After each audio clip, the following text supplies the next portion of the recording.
नमस्कार दोस्तों कुछ दिन ऐसे होते हैं जो बहुत ही महत्वपूर्ण माने जाते हैं और इन दिनों का जो महत्व है वो उसको बारीकी से समझेंगे तो लगता है कहीं ना कहीं कोई अ,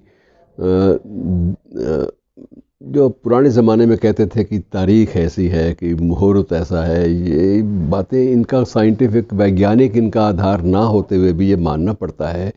कुछ एक तारीखें जो हैं वो ऐसी इतिहास में स्मरणीय हो जाती हैं कि उनको बार बार याद करना वो लगता है कि ज़रूरी है। आज हम आपस में जो सूचना बांटेंगे वो बांटेंगे श्रीमती इंदिरा गांधी के बारे में। मित्रों, हमारे भारतीय स्वाधीनता के जो इतिहास अब तक का है, स्वाधीनता प्राप्ति के बाद का, उसमें तकरीबन हर शख्स की अपनी अपनी अहमियत रही है, अपना अपना योगदान रहा है। पहले प्रधानमंत्री से लेकर अब तक ऐसी इबारतें लिखी गई हैं इतिहास की दीवार पर। उन इबारतों को पढ़ते जाइए और आपके सामने ज़िंदगी के बहुत सारे मरहले, बहुत सारे मोड़ खुलते जाएंगे, बहुत सारे प्रश्न खुलते जाएंगे। बहरहाल आज सीमित करते हैं श्रीमती गांधी तक। श्रीमती गांधी हमारे भारतीय इतिहास का एक ऐसा चरित्र, एक ऐसे राजनेता का चरित्र रहा है उनका, जो सर्वाधिक, शायद संभवतः सर्वाधिक विवादास्पद भी रहा और उपलब्धियों से भरा भी रहा। दोनों चीज़ों को अपने खाते में दर्ज करना मित्रों आसान नहीं होता। आज का दिन इसलिए भी महत्वपूर्ण है कि आज के दिन उन्होंने एक फ़ैसला भी लिया था। जयंती तो है ही, उसके साथ साथ ये फैसला भी एक था कि 14 बहुत बड़े बैंकों का सरकारीकरण कर दिया गया और एक ही स्ट्रोक में कर दिया गया, एक ही झटके में। ऐसा कभी नहीं हुआ। इन बैंकों का महत्व क्या था, मैं थोड़ा सा आपको बता दूं कि ये वो बैंक थे जो निजी क्षेत्र में थे, पर्सनल प्रॉपर्टी थे। पीएनबी, पंजाब नेशनल बैंक, बिल्कुल निजी रूप से एक व्यक्ति या एक परिवार का बैंक था। इसी तरह से बैंक ऑफ बड़ौदा है या दूसरे बैंक हैं, सारे के सारे ये मूल रूप से कुछ एक व्यक्तियों के गिर्द घूमते थे और उन बैंकों का मुनाफा, उन बैंकों की जो काम धंधा है, उनकी उपलब्धियां, उनके घाटे, सब कुछ उस परिवार के खाते में लिखा जाता था, दर्ज हो जाता था।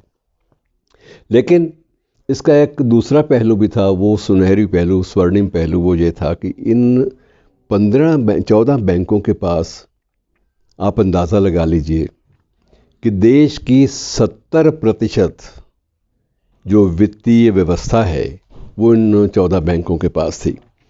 और ये 14 बैंक जो हैं ये देश के आर्थिक साम्राज्य का एक बिल्कुल अनुकरणीय हिस्सा थे और 70% पूंजी पर इनका अधिकार था। शेष 30% पूंजी जो है वो स्टेट बैंक, जो राजकीय बैंक है, और कुछ अन्य संस्थाओं के खाते में आती थी और 70% अर्थव्यवस्था इन बैंकों के मुट्ठी में होती थी। समस्या क्या थी? समस्या सबसे बड़ी बात ये थी कि ये बैंकों की राशि, जो आम आदमी की राशि है, आम आदमी की जमा पूंजी है, उस पूंजी का प्रयोग ये लोग कुछ एक सीमित घरानों तक करते थे। क्योंकि बैंकिंग में सबसे बड़ा ये एक तथ्य सामने रखा जाता है कि जहाँ विश्वसनीयता है, जहाँ क्रेडिबिलिटी है, वहाँ कर्ज दो। जहाँ से कर्ज निश्चित रूप से वापस मिल जाए, जो संस्थान या जो व्यक्ति इस लायक है कि वो कर्जा वापस कर सके, उसको कर्जा दो, बाकी छुट्टी। तो उससे क्या था कि आम आदमी तक 70% पैसे वाले संपन्न बैंकों का जो लाभ था वो आम आदमी तक पहुंच नहीं पाता था। एक ही झटके में कर दिया।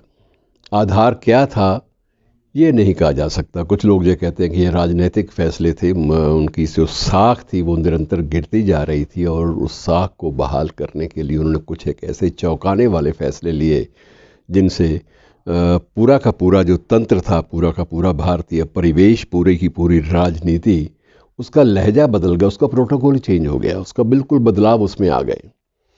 अब बदलाव कितने आए कितने नहीं आए, ये बातें मित्रों बहुत अर्थशास्त्रियों के अध्ययन का विषय है। उनमें जितने भी ज़्यादा जाएंगे उतना ही इसका कोई और छोर हमें पकड़ में नहीं आएगा, लेकिन एक बात निश्चित है कि ये फैसला बहुत बड़ा था और ऐसे निर्णय कई बार इतिहास में इतिहास पुरुषों को या राज पुरुषों को बहुत महंगे भी पड़ते हैं।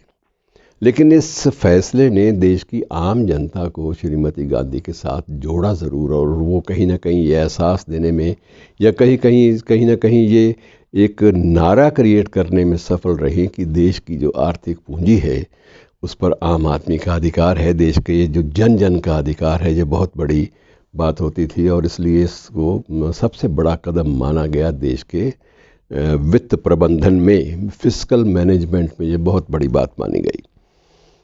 और उससे पहले स्टेट बैंक था। स्टेट बैंक का भी एक्चुअली जो सरकारीकरण हुआ था वो 1955 में हुआ था। इससे पहले इसका नाम imperial bank of India, shahi bank के रूप में होता था। और तब मित्रों राजनीतिक व्यवस्था भी अलग अलग थी, अलग अलग स्टेट्स के अपने अपने बैंक थे। बैंक ऑफ सौराष्ट्र अलग था, बैंक ऑफ बड़ौदा जो है वो अलग था। बड़ौदा के नरेश का या उसके जो अर्थशास्त्री थे उनका अधिकार उस पर रहा करता था। तो ये बहुत सारी व्यवस्थाएं फैली हुई थी।